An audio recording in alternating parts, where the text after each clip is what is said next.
Halo semuanya, Assalamualaikum warahmatullahi wabarakatuh. Kembali lagi bertemu dengan saya, dan di kesempatan kali ini saya ingin membahas tentang bagaimana syarat dan aturan KUR Bank BRI tahun 2023. Dan mungkin banyak teman-teman yang sudah mengajukan dan sudah berhasil untuk pengajuan KUR Bank BRI.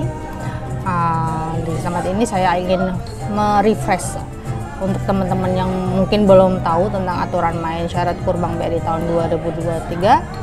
Simak pemakaran saya.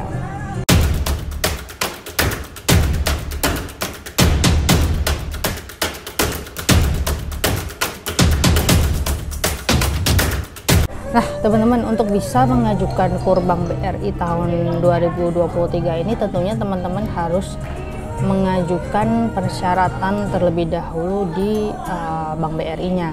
Salah satunya adalah teman-teman harus mempunyai usaha dan sudah berizin usaha. Artinya begini teman-teman, jika teman-teman itu sudah punya usaha dan belum ada izinnya ini dalam bentuk SIUP bisa, ataupun dalam bentuk surat keterangan usaha ya teman-teman. Jadi surat keterangan usaha atau SIUP itu bisa diajukan untuk teman-teman bisa mengajukan KUR Bank BRI tahun 2023. Namun belakangan ini saya sering mendengar bahwa orang-orang yang mengajukan KUR Bank BRI tahun 2023 ini harus punya SIUP, dan memang benar teman-teman, di kota-kota besar sudah banyak sekali yang mensyaratkan untuk pengajuan KUR Bank BRI atau pinjaman Bank BRI ini menggunakan SIUP. Nah, biar mengajukan SIUP itu gimana caranya? Jadi teman-teman silahkan mengunjungi situs Kemendagri ya. Di situ akan ada panduan tentang bagaimana cara membuat SIUP. Nah, kembali lagi tentang pokok pembahasan tentang syarat dan aturan terbaru KUR. Selain SIUP atau SKU tadi, usaha teman-teman itu harus sudah berjalan minimal 1 tahun ya teman-teman. Nah, kalau belum 1 tahun gimana? Kalau belum 1 tahun bisa sih teman-teman minimal diajukan 6 bulan. Sudah berjalan 6 bulan dibubuhkan dengan atau divalidasi dengan SKU atau SIUP tadi.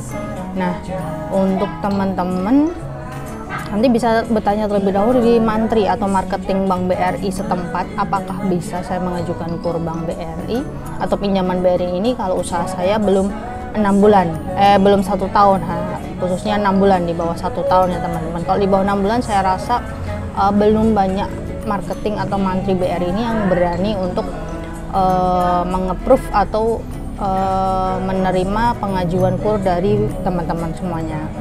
Setelah itu ya syarat yang ketiga adalah teman-teman ber-KTP ya teman-teman. Artinya ber-KTP gini teman-teman, untuk teman-teman yang sudah berusia 17 tahun dan ada usaha, teman-teman bisa mengajukan.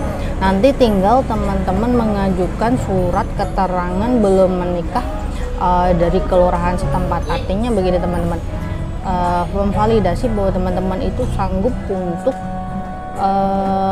mengangsur angsuran bulanan tiap bulannya itu dari usaha teman-teman, bukan dari joint income. Artinya joint income itu teman-teman misalnya pasangan suami istri 2, semua berpenghasilan. Nah, itu artinya joint income. Nah, kalau misalnya teman-teman kurang dari usia 17 tahun, artinya tidak ada joint income ya teman-teman. Artinya Bank BRI ini butuh validasi dari kelurahan atau balai desa setempat kalau teman-teman memang belum menikah dan sudah mempunyai usaha. Kemudian syarat yang keempat yaitu disesuaikan dengan kemampuan membayar KUR. Artinya gini teman-teman, kalau misalnya teman-teman kemampuan membayar tiap bulan itu teman-teman 500.000, ya mungkin teman-teman plafonnya ambilnya jangan banyak-banyak. Misalnya usahanya jualan martabak. Nah, jualan martabak itu misal omset 1 hari 1 juta itu kotor misalnya ya, dan bersih 500.000. Artinya berarti teman-teman kemampuan membayarnya hanya 500.000 atau di bawahnya. Maka silahkan teman-teman menyesuaikan nih angsuran berapa yang bisa KUR Bank BRI itu cover dengan pendapatan bersih teman-teman dari hasil usaha tersebut. Jadi teman-teman jangan ragu untuk mengkalkulasi atau menghitung bagaimana teman-teman itu setorannya agar tidak macet ya teman-teman. Kemudian syarat yang akan dilihat selanjutnya adalah keterlambatan pembayaran pinjaman. Jadi nanti teman-teman waktu pengajuan itu akan di BI checking. Nah, di BI checking itu akan dilihat bagaimana sifat teman-teman saat mengangsur angsuran selain KUR Bank BRI. Misalnya teman-teman punya angsuran pinjaman motor. Nah, bagaimana teman-teman itu kelancaran untuk mengangsur motor tiap bulannya, apakah lancar atau tidak. Kolektibilitas atau kelancaran pembayaran angsuran dari teman-teman itu akan dinilai oleh mantri atau marketing dari KUR Bank BRI.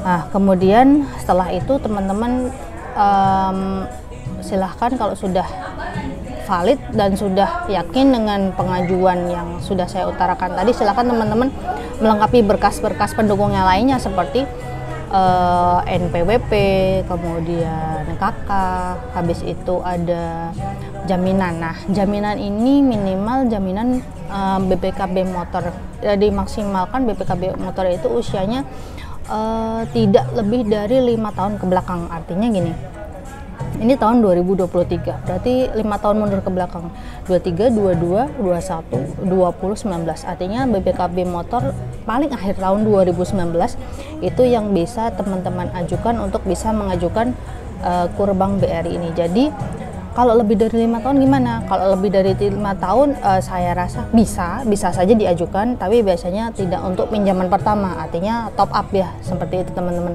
Misalnya teman-teman sebelumnya pernah pinjam dan hubungannya baik dengan marketing atau pihak mantri KUR Bank BRI, maka akan dipertimbangkan nih, oh ini dulu pinjam petugasnya misalnya sama Mas A atau Bang A ini baik kok, setorannya menurut mantri atau marketing, oh baik, si Bang A ini baik, maka ya udah deh, secara asas kekeluargaan seperti itu teman-teman, nanti akan diberikan pertimbangan apakah boleh mengajukan KUR Bank BRI dengan BPKB kendaraan bermotor 2 atau bermotor 4 di bawah 5 tahun ke belakang, gitu ya teman-teman. Tapi saya rasa dan saya sarankan kalau teman-teman baru pengajuan pertama nih, jadi teman-teman harus mengajukan BPKB motor maksimal mundur 5 tahun ke belakang agar nilai kendaraannya itu bisa dikonversi menjadi fasilitas pinjaman. Selain itu dipertimbangkan juga dari kemampuan angsur teman-teman, dilihat dari seberapa besar atau seberapa mampu teman-teman untuk mengangsur dari hasil pendapatan bersih setiap bulannya. Nah, itu saja sekilas tentang syarat dan aturan terbaru KUR Bank BRI tahun 2023 yang perlu digarisbawahi. Yang penting teman-teman punya usaha dan ber-SKU atau bersiup. Kalau sekarang wajib bersiup ya teman-teman ya, untuk bisa mengajukan KUR BRI terbaru tahun 2023. Barangkali teman-teman ada pertanyaan, kritik, dan saran tentang ingin membahas video tentang apa lagi nih kepada saya. Nah, teman-teman bisa nih silahkan komentar di kolom komentar. Nanti like terbanyak untuk nyundul komentarnya itu akan saya buatkan semacam video untuk saya review bagaimana teman-teman membutuhkan informasi tersebut dari saya, sehingga nanti saya bisa membuatkan video itu secara berkelanjutan. Nah, semoga teman-teman bisa untuk semakin memajukan usaha teman-teman lewat KUR Bank BRI. Yang butuh modal silahkan langsung mengajukan KUR Bank BRI. Kalau misalnya teman-teman butuh hitungannya, nanti saya akan bahas tentang tabel angsuran KUR Bank BRI di kesempatan saya yang berikutnya, di video-video saya yang berikutnya. Simak saja, dan juga jangan lupa teman-teman menyalakan lonceng notifikasi agar tidak ketinggalan video-video saya selanjutnya. Begitu saja informasi dari saya tentang syarat dan aturan terbaru KUR Bank BRI tahun 2023. Semoga bermanfaat bagi teman-teman semuanya. Saya akhiri, wassalamualaikum warahmatullahi wabarakatuh. Tetap sehat, tetap semangat.